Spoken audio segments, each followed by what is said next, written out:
और 2017 से यहां पर भारतीय जनता पार्टी की सरकार हमारे मुख्यमंत्री योगी आदित्यनाथ जी के नेतृत्व में देख रहे हैं। बहनों भाइयों, आंख बंद करके भी कोई तुलना करके यह कह सकता है कि इन दोनों सरकारों में बेहतर काम करने वाली यदि कोई सरकार है तो हमारी योगी आदित्यनाथ की सरकार, इस उत्तर प्रदेश की सरकार, भाजपा की सरकार है। और मैं तो कह सकता हूं, सपा के सरकार के समय भी फला मंत्री पर आरोप लग गए, किसी पर भ्रष्टाचार के, किसी पर बलात्कार के, किसी से खुलेआम पैसा लेने के। लेकिन मैं यहां ही नहीं, मैं दिल्ली की भी बात कर रहा हूं। 7.5 वर्षों से दिल्ली में हम लोग सरकार चला रहे हैं। हमारे श्रद्धेय अटल बिहारी वाजपेयी जी ने भी सरकार चलाई थी। बहनों भाई, कोई मां का लाल उंगली उठाकर कह दे किसी मंत्री के दामन पर कभी कोई भ्रष्टाचार की दाग लगी हुई हो, कोई तो उंगली उठा के कह दे। उत्तर प्रदेश में भी कोई यह नहीं कह सकता कि किसी के दामन के ऊपर कोई भ्रष्टाचार की दाग लगी हुई हो। समाजवादी पार्टी के शासनकाल में किस तरीके से गुंडों का, माफियाओं का, बदमाशों का बोलबाला रहता था। वह जो चाहते थे वह करते थे। लेकिन बहनों भाइयों, आज गुंडे बदमाशों की क्या हालत है मुझे बतलाने की जरूरत नहीं है। मैं समझता हूं कि योगी का नाम सुनते ही सारे गुंडे बदमाशों के दिल की धड़कन बढ़ जाती है। ऐसे हालात इस उत्तर प्रदेश में पैदा हो गए।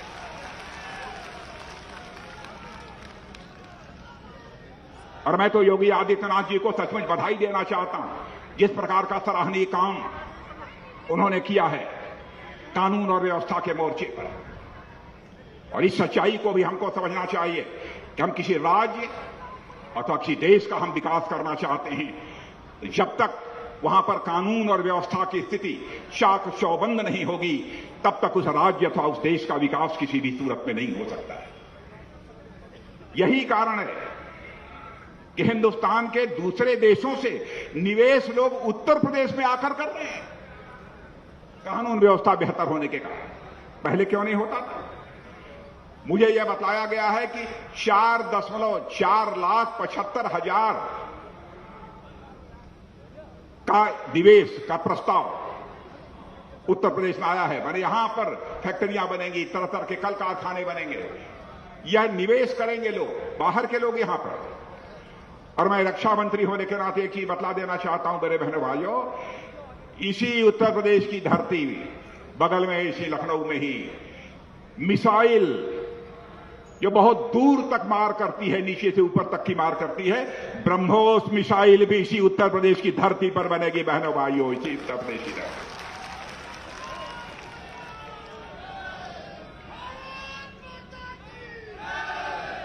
और ये हमारा सेना का जवान, अरे हमारा सेना का जवान जहां नजदीक से अपने दुश्मनों की, माने भारत के दुश्मनों की जो सीमा पर भारत की तरफ आंख उठाकर देखने की कोशिश करते हैं, उनके सीने को छलनी कर देने के लिए उसके हाथ में राइफल चाहिए। तो रूस के सहयोग से एसाल्ट राइफल भी इसी उत्तर प्रदेश की धरती पर बनेगा। बहनों भाइयों, इसी उत्तर प्रदेश की धरती पर बनेगा।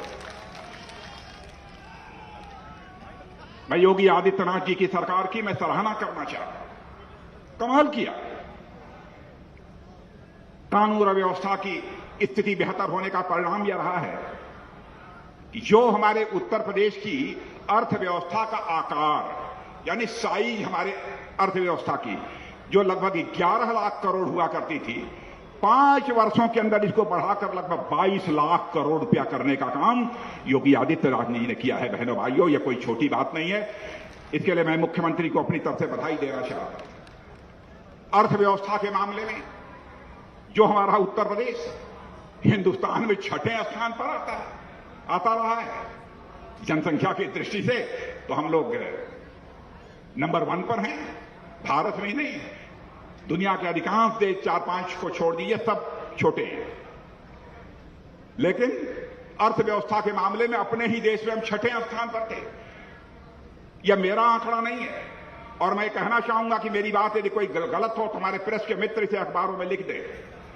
हमारी गलती होगी तो मैं इसे स्वीकार कर लूंगा, क्योंकि जिंदगी में यदि हमने राजनीति की है तो जनता की आंखों में धूल झोंक कर राजनीति नहीं की है बहनों भाइयों, जनता की आंखों में आंख डालकर राजनीति की है। इसलिए मैं कह रहा हूं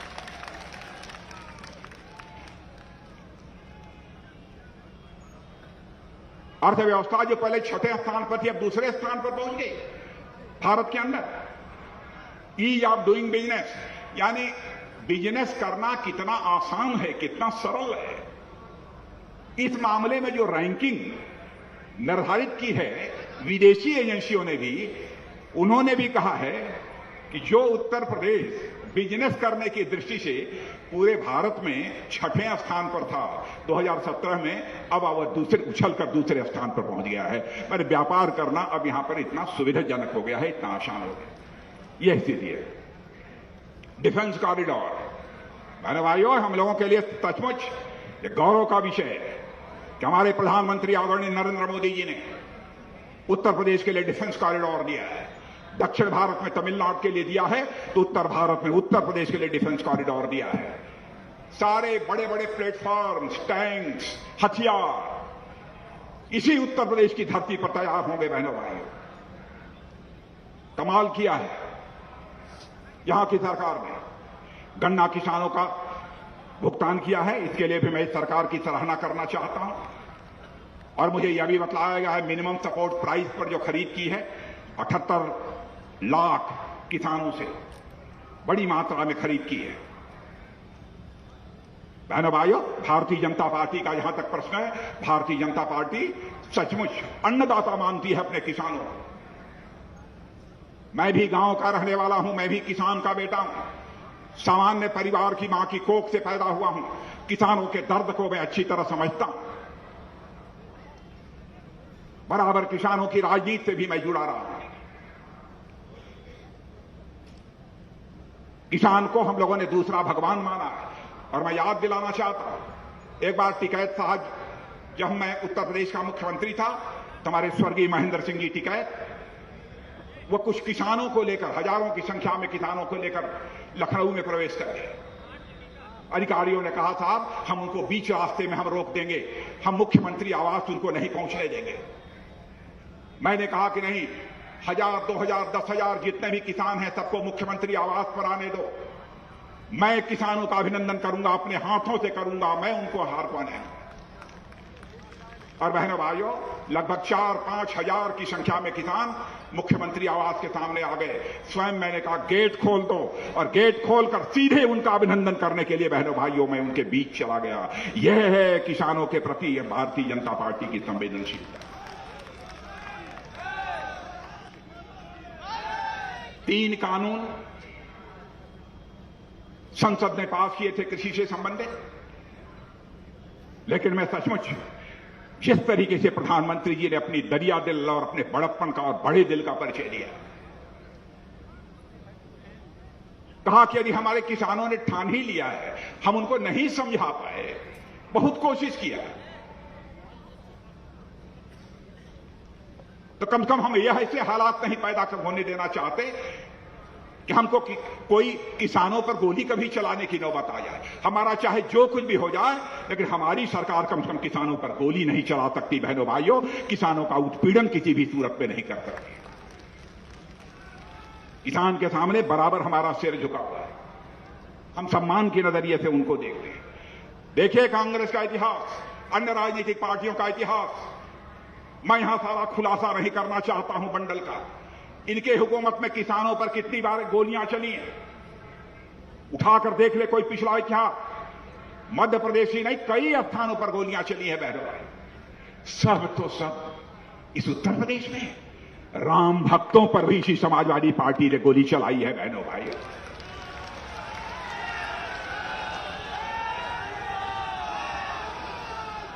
हम न किसानों पर गोली चला सकते हैं, न हम राम भक्तों पर गोली चला सकते हैं।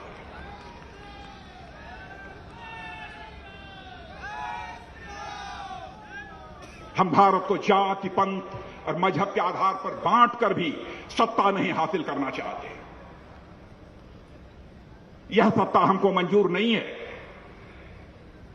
कि हम जातिवाद चलाकर, धर्मवाद चलाकर, पंथवाद और मजहबवाद चलाकर हम सत्ता हासिल कर रहे हैं। यह समाजवादी पार्टी के लोगों को मंजूर होगा। चुनाव आते ही उन्होंने कहा पता नहीं कहां से किस बोतल से जिन्ना का जिंद निकालकर बाहर कर दिया। क्या जरूरत थी इस चुनाव में जिन्ना को लाने की? लेकिन समाजवादी पार्टी के नेता ने जिन्ना को लाकर खड़ा कर दिया। हमारे भारत के विभाजन के लिए जो व्यक्ति जिम्मेदार है उसको हमारे उत्तर प्रदेश की राजनीति में लाकर खड़ा करने की क्या जरूरत थी? मैं इस सवाल का जवाब चाहता हूं। और मैं तो अभिनंदन करना चाहता हूं अपने मुस्लिम भाइयों का भी। बहुत सारे हमारे मुस्लिम विद्वानों ने, मुस्लिम भाइयों ने भी यह कहा कि समाजवादी पार्टी ने जो जिन्ना का नाम लिया है चुनाव में लाने की जो कोशिश की है बहुत ही गलत किया है। जिन्ना जो है भारत के विभाजन के लिए जिम्मेदार है। मैं उनका अभिनंदन करना चाहता हूं।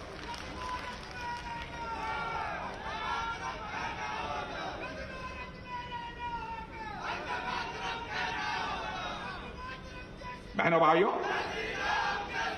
कृति और कथन में कोई अंतर नहीं है। हम लोगों को काम करने की क्षमता, काम करने की कुशलता, काम करने की दिल की तड़पन जब तक सत्ता में बैठे हुए लोगों के दिलों में नहीं होगी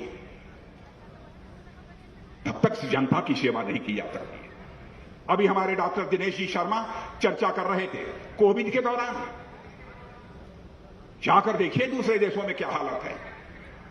हाई टेक्नोलॉजी वाली जो कंट्रीज हैं, उच्च तकनीक के जो देश माने जाते हैं, धनवान देश माने जाते हैं, हाहाकार मचा हुआ था, तबाही मची हुई थी। लेकिन हमारे प्रधानमंत्री नरेंद्र भाई मोदी ने जिस तरीके से बहनों भाइयों संवेदनशीलता के साथ काम किया है उसकी जितनी भी सराहना की जाए वह कम है। और कोविड को भी, इस संकट को भी हमारे प्रधानमंत्री ने अवसर में बदल दिया। बहनों भाइयों, कोविड को लेकर भी सारी दुनिया में भारत की चर्चा हो रही है कि कैसे इतनी बड़ी चुनौती का वहां के प्रधानमंत्री ने मुकाबला किया। यह हाल है। हमारे योगी आदित्यनाथ जी ने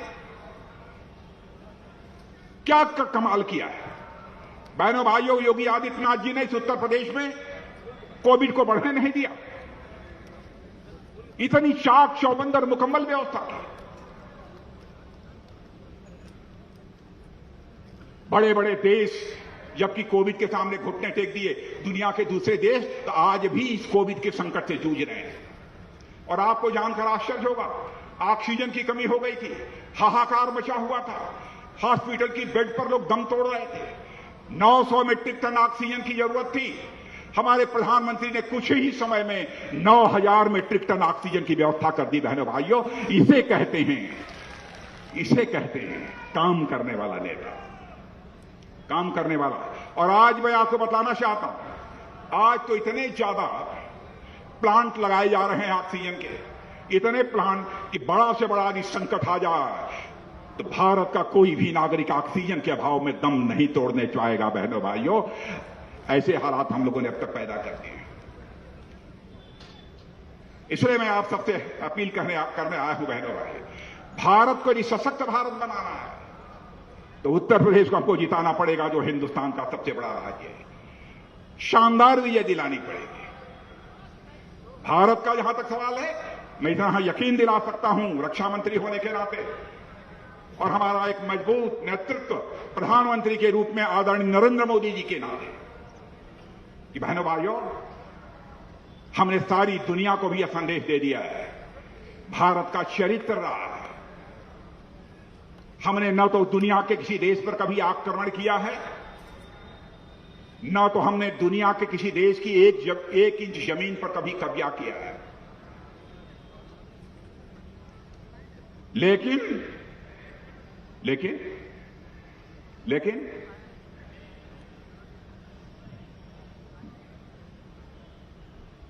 लेकिन यदि कोई हमें छेड़ेगा तो हम किसी भी सूरत में उसे छोड़ेंगे नहीं।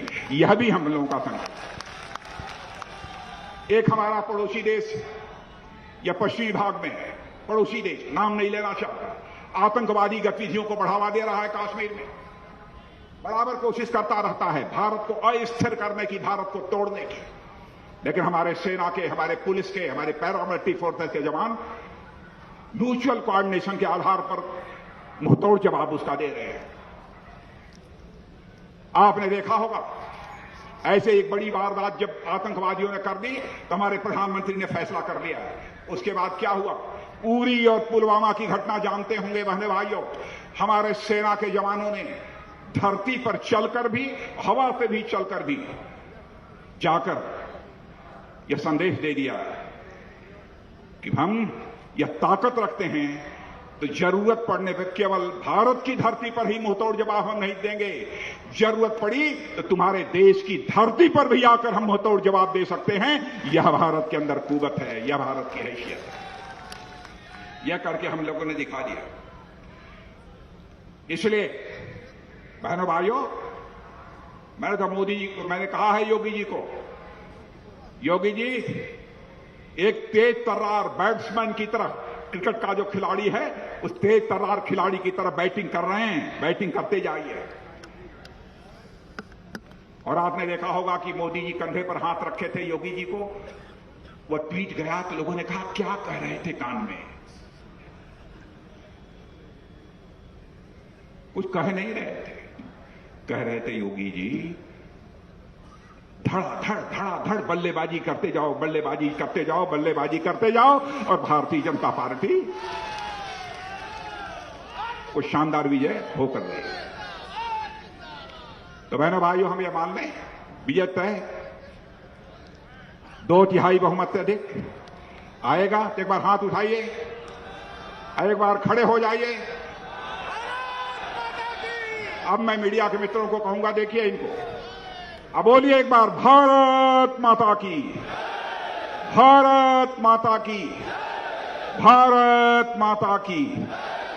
बहुत बहुत धन्यवाद।